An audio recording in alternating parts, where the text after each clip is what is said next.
राजस्थान में high court की single bench द्वारा सब इंस्पेक्टर भर्ती को रद्द किए जाने के फैसले को अब डिवीजन बेंच में चुनौती दी गई है। चयनित अभ्यर्थियों की तरफ से हाई कोर्ट में अपील दाखिल की गई है। अपील में क्या कुछ कहा गया है, क्या ग्राउंड लिया गया है, उस पर कब सुनवाई हो सकती है, इस पर हमारे साथ बात करने के लिए चयनित अभ्यर्थियों के अधिवक्ता तनवीर अहमद साहब हैं।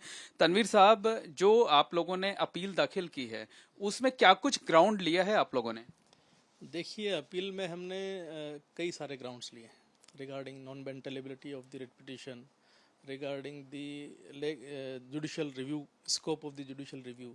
We have also taken that there are 3 tiers of the examination, like written examination, then physical, then interview.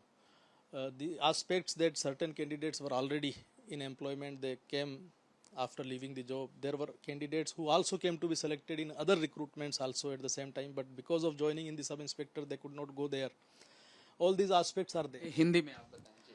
हाँ, तो इसमें याचिकाकर्ताओं के कंडक्ट के ऊपर प्रश्न चिन्ह लगाया गया है. There were failure candidates, unqualified, could not secure minimum qualifying marks.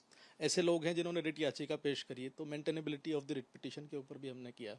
दूसरा, जो investigation team, special investigation team की जो सब्सिक्वेंट रिपोर्ट है, that was also not considered in the right perspective and not positively. Further जो state government का decision है वो challenge ही नहीं था कोर्ट के सामने. तो ये जो केवल डिसीजन मेकिंग प्रोसेस था, केवल उसके आधार पर कोर्ट का निर्णय है, ये ग्राउंड हमने लिए हैं. हमने ये भी कहा है कि principle of natural justice is also awfully violated. हमने जुडिशियल रिव्यू के स्कोप को कोर्ट के सामने चुनौती दी है अपील के अंदर. और डॉक्ट्राइन ऑफ सेग्रीगेशन जो टेंटेड और अनटेंटेड का है, जो डॉक्ट्राइन ऑफ प्रोपोर्शनैलिटी है, उसको हमने एक आलम वो भी लिया है, क्योंकि 859 में से लगभग 55 के आसपास कैंडिडेट्स ही हैं, जो उनमें से कुछ तो डमी हैं और कुछ का मामला जो है वो पेपर लीकेज से रिलेटेड है. इन एस्पेक्ट्स को हमने कोर्ट के सामने, these are the bullet points which I tell. अच्छा, ये बताइए कि आप लोग चाहते हैं कि कोर्ट इस मामले को अर्जेंसी के बेसिस पर सुने और अपील डिसाइड होने तक सिंगल बेंच के फैसले को स्टे करे, इसके लिए आप लोग क्या कर रहे हैं?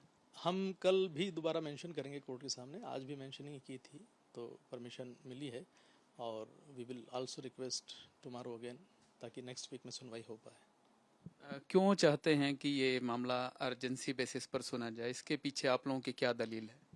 अर्जेंसी के बेसिस पर इसलिए सुना जाए क्योंकि जो नया रिक्रूटमेंट निकला है, अगर उसके अंदर ये चीज़ें होंगी और अगर कोई ऐसा निर्णय लिया जाता है तो it will directly affect. And the important part is that if an order we are assailing, why it should remain in force even for a single day. आपकी इस अपील पर कब सुनवाई होने की संभावना है? We hope that in the next week by Monday और Tuesday it must be heard. अच्छा, सिंगल बेंच ने जो एक आदेश दिया था उसमें एक पार्ट ये भी था कि आरपीएससी की भूमिका को लेकर सो मोटो लेते हुए पीआईएल दर्ज की जाए और सुनवाई की जाए. क्या उसमें कुछ प्रोग्रेस है? नहीं, उसका we are least concern with that, because we are concern with the directions given for the cancellation of the sub inspector recruitment. If any directions is given for overall, तो everybody, we are those candidates who have been selected on their own merits. हम अपने दमखम के ऊपर चयनित होकर के आए, उनको रिप्रेजेंट कर रहे हैं.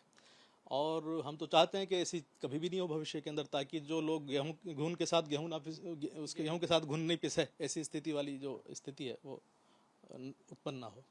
तो बहुत बहुत धन्यवाद. ये हैं तनवीर अहमद साहब, चयनित अभ्यर्थियों के अधिवक्ता हैं, जिनका कहना है कि अपील दाखिल कर दी गई है और इस अपील पर अगले हफ्ते सोमवार या मंगलवार को सुनवाई होने की उम्मीद है. कैमरामैन गोविंद साहू के साथ मोहम्मद मोइन, एबीपी न्यूज, जयपुर.